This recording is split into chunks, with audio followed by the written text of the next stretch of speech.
দেখুন, এখন আপনাদের সামনে দেখাবো যে প্রোডাক্ট অর্ডার দেওয়া হয়েছে তো কোথায় আছে সেটা ট্র্যাকিং নাম্বার দিয়ে দেখব। এর জন্য আমরা গুগলে গিয়ে কিন্তু পোস্ট ট্র্যাকিং আমরা করেছি। করার পরে দেখুন এখানে আমাদের 4+0 আছে, এরকম ধরনেরই কিন্তু করব।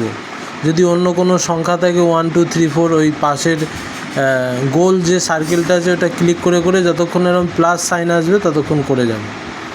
তো দেখুন আমাদের নাম্বারটা যে ডকেট নাম্বার আছে সেটা কপি পেস্ট করে নিলাম, আগে থেকে লেখা ছিল, লিখে ওখানে পেস্ট করে দেওয়া হচ্ছে।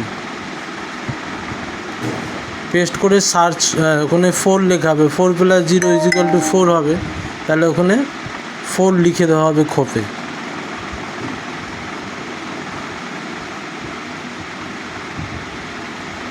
করার পরে সার্চ করা হচ্ছে। দেখুন এক্ষুনি দেখাবে যে প্রোডাক্টটা কবে ডেলিভারি হয়েছে এবং কোথায় আছে প্রোডাক্টটা।